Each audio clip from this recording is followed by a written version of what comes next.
Rússia e Ucrânia trocam acusações a respeito da queda do avião que vitimou dezenas de pessoas no Cazaquistão. Para a Ucrânia, foi a Rússia quem abateu a aeronave. Simples assim. Além disso, nós temos vários outros temas a serem abordados aqui. Hoje é dia 27 de dezembro de 2024. Na foto inicial do nosso vídeo, sempre tem uma foto inicial, que é o tema principal. Observem vocês aí um Papai Noel sobrevoando ali com seu trenó e na cesta de presentes ele está levando mísseis. Inclusive, ao levar mísseis, ele leva um dos mísseis com a estrela ali, não é? Que é justamente o símbolo da OTAN, a Aliança Militar do Atlântico Norte, enfim, tá certo? E o que acontece? Nessa peça publicitária do Natal, parece até logo no início, quando nós assistimos, eu vou colocar aqui no vídeo para nós vermos, uma propaganda da Coca-Cola. Aliás, este Papai Noel, conforme nós vamos observar, ele beberica ali, ele toma alguns goles de uma lata vermelha que ele segura em suas mãos. E, na sequência, vem um foguete e explode aí o Papai Noel nos ares. Isso nos lembra até a música lá do Papai Noel Velho Batuta, Sujeito Miserável. Vocês devem conhecer provavelmente, não é? E o que acontece? Logo no ato seguinte, nós temos um militar russo, com uma figura folclórica na Rússia também, que carrega presente para as crianças, inclusive no final do ano, só que não é o Papai Noel, enfim, certo? E o que acontece? O diálogo ali é mais ou menos assim: nós não precisamos de nada estrangeiro sobrevoando os céus da Rússia, não é? É uma propaganda é uma peça publicitária, não sei o que é exatamente isso, mas bastante pesada no contexto em que um avião estrangeiro que pousaria em Grozny, na Rússia, foi abatido, não é? E a acusação cai sobre a Rússia e tal, não é? O que eu comentei com algumas pessoas que discutem geopolítica é o seguinte: todas as chances indicam que foi a Rússia quem abateu, não é? E, eventualmente, por um acidente, enfim. Agora, a grande questão que nós temos é o seguinte, né? A grande questão que nós temos é a seguinte: para lá, os drones têm ocasionado perdas importantes no fronte de guerra. Inclusive, os drones têm atingido infraestrutura, tá certo? Conforme nós sabemos, ok? E, certamente, no fronte de guerra, o drone tem sido um terror considerável, não é? E, diante deste cenário, não é? Se havia nebulosidade nos céus de Grozny e, ao mesmo tempo, segundo afirma a Rússia, a Ucrânia estava fazendo ataques naquele momento contra a região de Grozny, na Chechênia, que é a capital da Chechênia, um território na Rússia, o que acontece? Pelo sim, pelo não, abateram a aeronave, acabou. Não é se era um drone ou não, o radar capta ali o que está sobrevoando, enfim, muita nebulosidade, pouca visibilidade, enfim, e aí alvejaram o avião. Segundo um dos tripulantes, 3 vezes o avião foi alvejado, tudo bem? Conforme nós vamos observar no vídeo de hoje. Então, tudo que nos indica é de que sim, a Rússia teria sido a responsável por ter abatido o avião. A pergunta que nós nos fazemos é: a Rússia abateu o avião sem querer?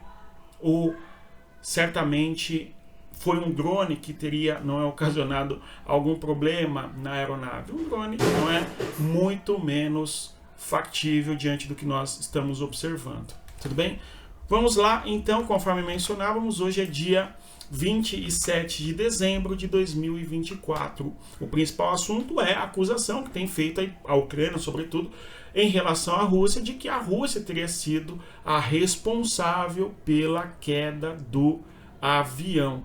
Tudo bem? Então a Rússia teria sido a responsável, embora existam aí algumas versões distintas do que aconteceu. Vamos observar aqui, ó, 2 versões, a Rússia e na sequência a ucraniana, vejamos.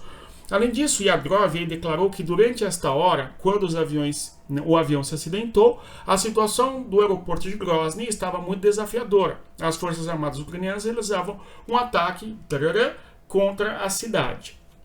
E é curioso, nós chamamos a atenção pelo modo que a Rússia descreve, o modo como a Rússia descreve o ataque ucraniano na região de Grozny, conforme nós vamos observar aí na declaração do Yadrov, tá certo? Então, segundo a declaração dele, nós vemos aqui, ó, a Ucrânia estava fazendo ataques, ok? Havia uma densa neblina em Grozny e a visibilidade era ruim. Houve 2 tentativas de pouso e eles não conseguiram, completou. Mas não explicou que a neblina densa e visibilidade ruim não derrubam uma aeronave, conceituada em todo o mundo do porte da Embraer 190, enfim, não é? Então aqui é a versão da Rússia, tá certo? Essa primeira aí é a versão da Rússia. Agora, o chefe de contra-inteligência na Ucrânia, não é, o Kovalenko, disse o seguinte: admitir isso é inconveniente para todos. Então, esforços serão feitos para encobrir até mesmo os buracos nas partes restantes da aeronave. Há também imagens de vídeo de dentro do avião durante o voo, mostrando os coletes salva-vidas furados e outros danos, alegou Kolenkov, aí é o jornal The Guardian, enfim. Então o que nós temos é uma guerra de narrativas, não é? Assim como tudo que ocorre na questão da guerra, o fato é, nós temos uma acusação ucraniana de que foi sim a Rússia no seu sistema de defesa antiaérea e considerando todas as condições, tá certo?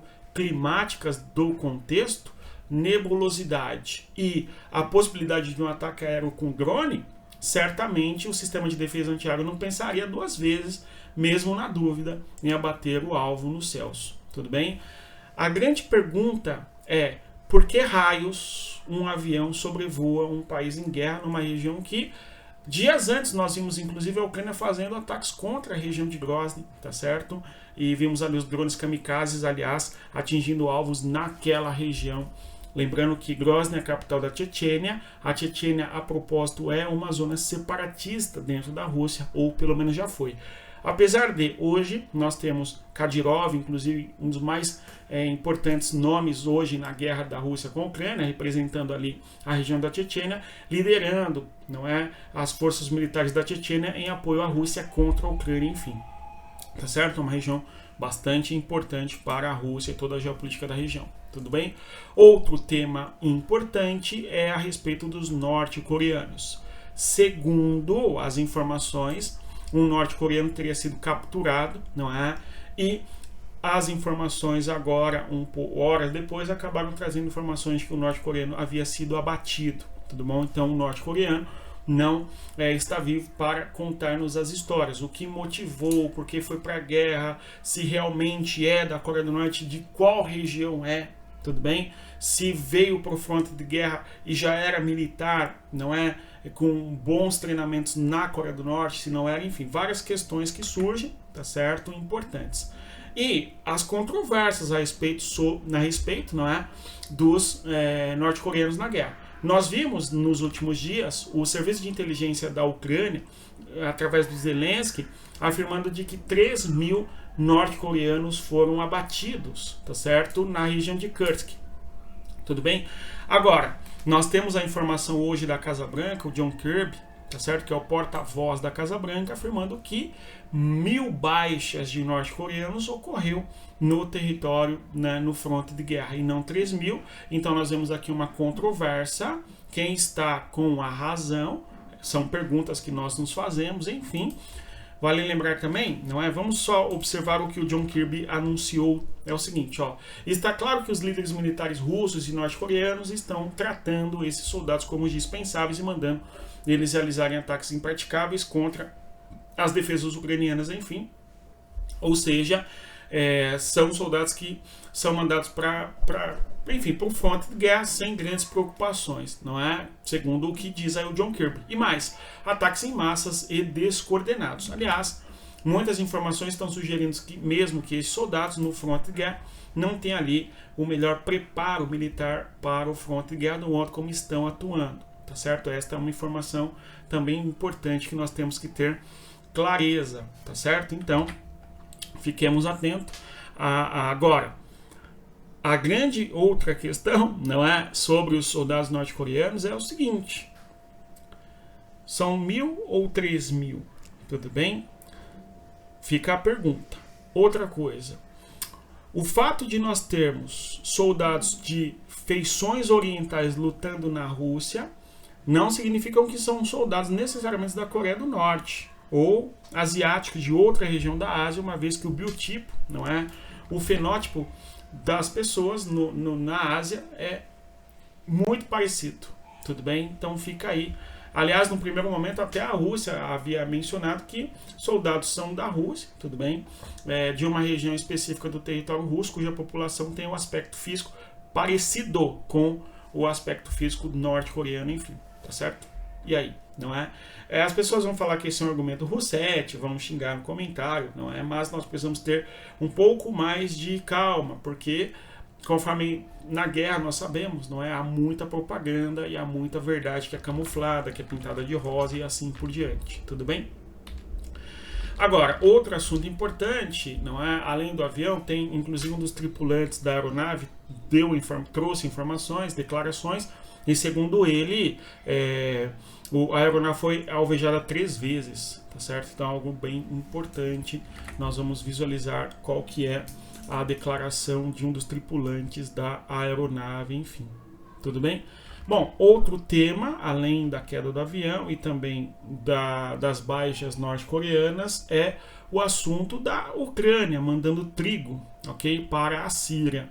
Nós vimos a questão da Síria ser muito debatida por conta da perda de influência russa, e não está claro ainda o quanto a Rússia perdeu de influência na Síria. Tudo bem, este é um ponto importante, tá? Fato é que as bases que a Rússia tem, tanto aérea quanto terrestre no território, foram certamente muito evacuadas, embora a presença russa na região ainda esteja, ok? Na região, tudo bem? O governo russo ainda não deixou muito claro como que será a sua relação com o novo governo, eventualmente, no território da Síria. E mais ainda, o debate a respeito de que os drones ucranianos foram utilizados na Síria, enfim, para derrubada do governo de Bashar al-Assad e tal. Depois o Bashar al-Assad, conforme sabemos, fugiu para a Rússia. E agora a Ucrânia mandando trigo, não é, para a Síria, uma vez que a Ucrânia é um grande, importante produtor de trigo e tal. Vejam só, aqui a versão do Zelensky a respeito da queda do avião, não é? E na sequência aí também a questão do trigo, vejamos, aqui sobre o avião, e mais embaixo a declaração de Zelensky sobre a questão do trigo e a geopolítica da Ucrânia, vejamos. Podemos ver como a clara evidência visual no local do acidente aponta para a responsabilidade da Rússia pela tragédia. Se a Rússia decidir espalhar mentiras da mesma forma que fez no caso do MH17, teremos de consolidar toda a pressão internacional sobre Moscou. Aqui ele está se referindo ao avião que caiu em 2014, no contexto da guerra também, certo? E dizendo sobre a necessidade de pressionar Moscou. E aí, certamente ele está falando sobre pressão diplomática, eventualmente até militar, para que a guerra não espalhe, tá?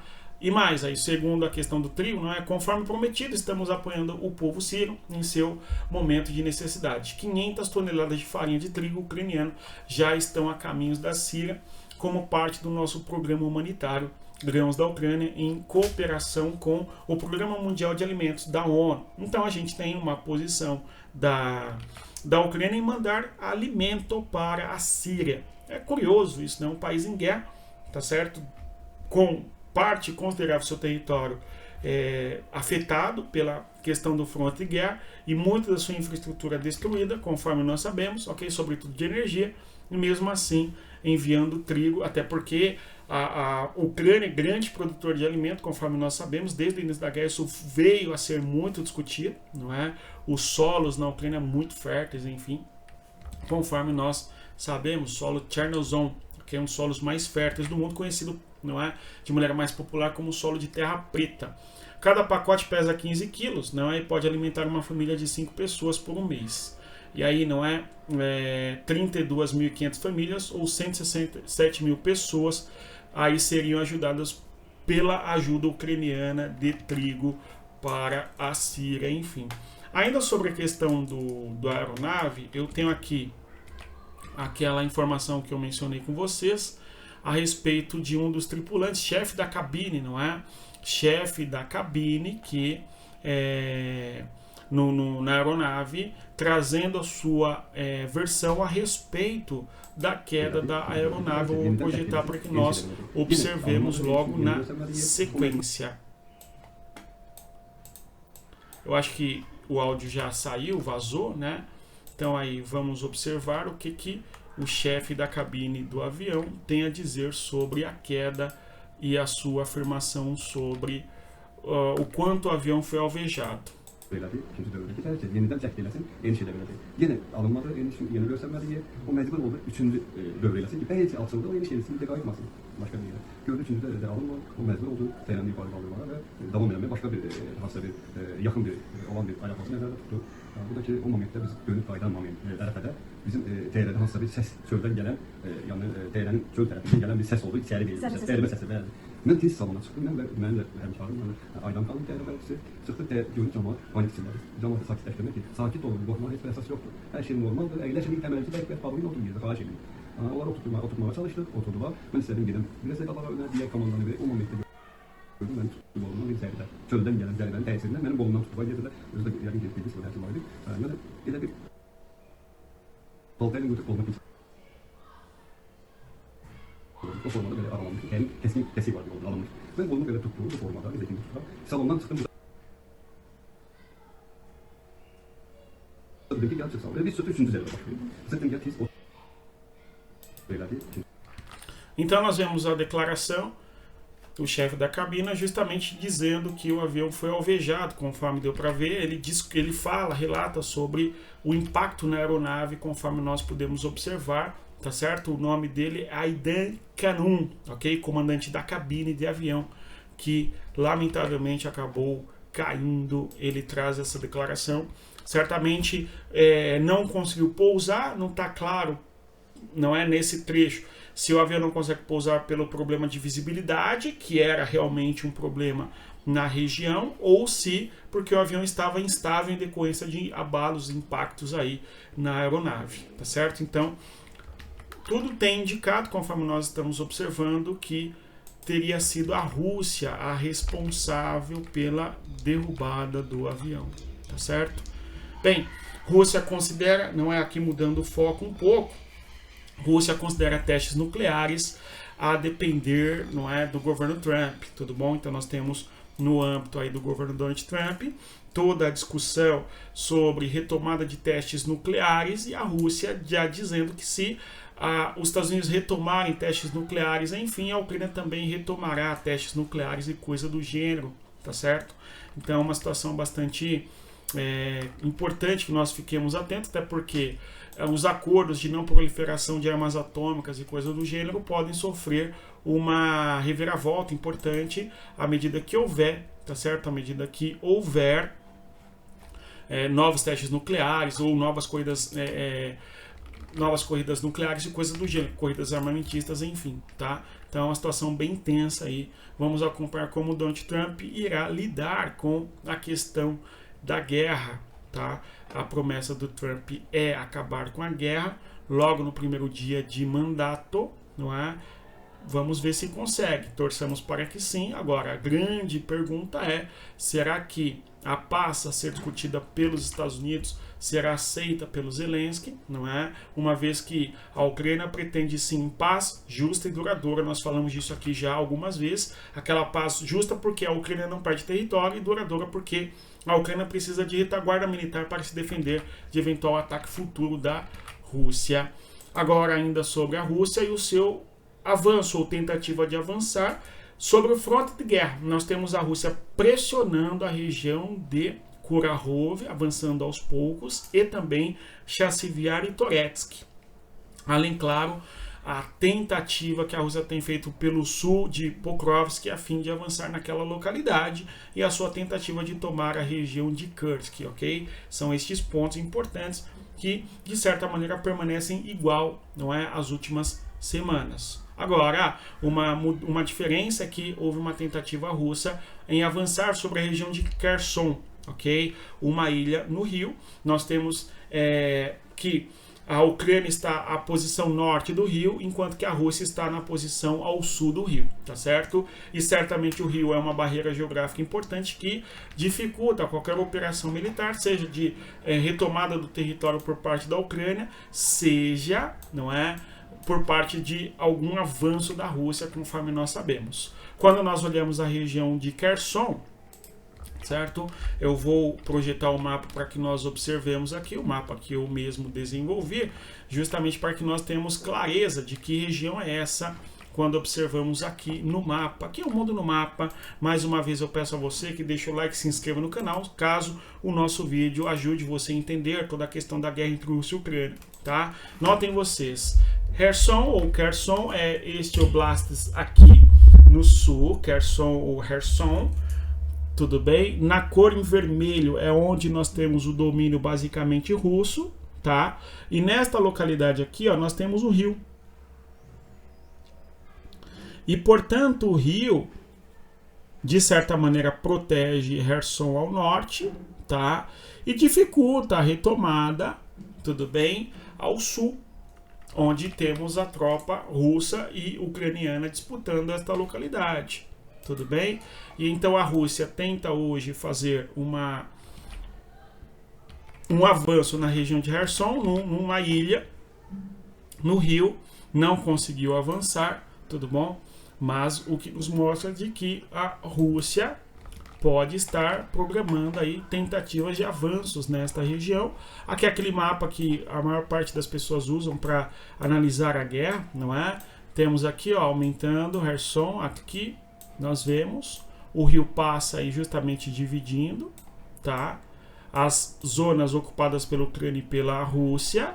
Aqui a gente tem conflitos envolvendo esta região, tá certo? E onde a Rússia tentou avançar, aqui dentro do rio, tá certo? Esta ilha aqui, ó, tá? Só que foram repelidos, enfim, pela Ucrânia. Quando observamos aqui nesta posição, a gente visualiza claramente aí o que? Este terreno mais esverdeado evidencia uma topografia mais rebaixada, não é? Mesmo porque nós temos aqui dois canais de rios, conforme podemos observar, não é? Então, esta localidade é uma região em anastomose, ok? Na questão da hidrografia, quando o rio ele tem vários canais, vários braços, não é? É uma região sujeita a alagamentos temporários, enfim, em anamostose. Conforme a velocidade da água, estas regiões elas vão ser impactadas, elas podem ficar submersas, não é? Parcialmente submersas, enfim, ou então bancos de areia se depositam nas margens, enfim, reconfigurando o terreno nesta região. Então é uma região instável em termos de topografia, pelo menos, ok? É um acidente geográfico difícil aí o terreno nesta localidade. De qualquer maneira, a Rússia tenta avançar nesta região de ilha e não consegue avançar conforme nós mencionamos aqui. Tá certo? A geografia, novamente dizendo a vocês, é uma das bases importantes para que nós compreendamos a guerra. Vocês podem observar, eu observo o pessoal falando sobre as guerras entre Rússia e Ucrânia, outras guerras que ocorrem no mundo, e muitas vezes trazendo ali imprecisões geográficas, é o que nós buscamos evitar, não é? No nosso canal, até porque a geografia é uma das bases fundamentais para a compreensão da questão geopolítica. O nome geo está bem claro aí. Geopolítica se aprende a partir da geografia, da história e da política, conforme eu converso com vocês sempre aqui, tá certo? É o tripé para a compreensão da geopolítica. Se você quer aprender mais sobre isso, dar um passo além, eu convido você a conhecer a nossa comunidade de estudos. Geopolítica para entender o mundo, o link está na descrição do nosso vídeo, dê uma olhada. Voltando ali. Então nós temos o fronte de guerra, são 1000 quilômetros de fronte de guerra, conforme sabemos, não é? E ali nós vemos, não é? Trazendo aqui a região de Kurakhov. Nós temos aqui a Rússia avançando nesta região de Kurakhov de maneira lenta, mas não é avançando conforme nós observamos nos últimos, não é, dias, enfim. Mais ao sul aqui, ó, né, fica mais a região sudoeste de Kurakhov, o avanço russo na localidade de Velika Novossika. Nós falamos aqui sobre esta região também. A gente visualiza que a Rússia não conseguiu chegar em toda a região urbana, ok? Mas está na região periférica pressionando, tá? Outra região que nós falamos muito aqui, a região de Pokrovsk. A gente tem a Rússia tentando tomar Pokrovsk, pressionando, tá certo? A região sul de Pokrovsk, tá certo? Aumentando o mapa para que nós visualizemos melhor. Então aí nós temos a importante localização estratégica de Pokrovsk e a posição russa avançando nesta região, conforme visualizamos aqui na cor em vermelho, tá? Existem essas duas cidades irmãs aqui, não é o caso de Pokrovsk e também esta outra cidade, Mirno Hard, tá certo? Que são duas cidades que nós ouviremos falar bastante nos próximos dias, porque teremos muitos conflitos nesta região, com certeza. Não vai ser fácil para a Rússia, tá certo, conquistar Pokrovsk, se é que vai conseguir. Agora, se a Rússia consegue conquistar Pokrovsk, ela vai avançar aqui, ó, não é? E o próximo passo é Dnipro, conforme vemos aqui, tá? Vamos acompanhar como será o comportamento russo nesta região. Ainda no fronte de guerra, aqui, ó, nós temos Chassivyar. É difícil para a Rússia avançar nesta região, mas eles têm conseguido avançar também, tá? E mais aqui, não é? No sul nós temos Toretsky, que foi basicamente, não é, engolida pela Rússia, conforme nós vemos aqui, tá certo? Quanto a Kursk, que fica lá no norte, nós temos a Rússia tentando retomar territórios, tudo bem? A Rússia tenta chegar em Guievo, aqui no sul, tá? Vou aqui mostrar para vocês, ó, Guievo, aqui no sul, tá certo? E tomar lá pelo norte. Eles tomaram, não é? Lubimovka, conforme que eu mencionei com vocês, não é, há um tempo já, e a guerra tem seguido firme aqui. A Rússia precisa, não é, segundo agora as informações, tomar Kursk até o final aí até o começo da primavera do hemisfério norte, que é a próxima estação. Então, o inverno inteiro aqui no Brasil e o verão todo no hemisfério, no caso, o verão no hemisfério norte e inverno no hemisfério sul, né? A Rússia tentando tomar a região de Kursk sem sucesso, né? Esta aqui é a realidade. Para concluirmos, nós temos também a questão do gasoduto, não é? Chegará ao fim o contrato no dia 1º de janeiro, se eu não me engano, e a Ucrânia não quer renovar e acabou, não é? A Ucrânia recebe gás da Rússia e a Ucrânia vai buscar compensações em relação à Eslováquia, que depende do gás oriundo da Rússia. Vamos acompanhar como que será, não é, essa compensação, se realmente ela virá de fato. Tudo bem? É uma situação bem delicada para a Ucrânia, porque, ok, o território da Ucrânia ela não quer fornecer o gás para, não é, os países vizinhos através do seu território, é verdade. Só que isto pode fazer com que haja indisposição entre os países que recebem gás, não é, e a Ucrânia. Então é bem complicada a situação da Ucrânia, embora, repito, a Ucrânia tem total soberania sobre o seu território, e se ela não quiser renovar o contrato, não é, que assim faça, embora as consequências não são fáceis para a Ucrânia, tudo bem? No mais é isso, respeito a geografia conforme eu sempre menciono com vocês, e antes de concluirmos o nosso vídeo, eu vou apresentar o vídeo de Natal que eu comecei mencionando no início aqui da nossa apresentação hoje, ok? Feita na Rússia, uma apresentação, veremos, não é?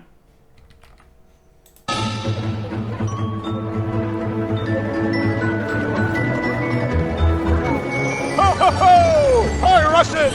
Here are your presents! Happy New Year! Holy shit!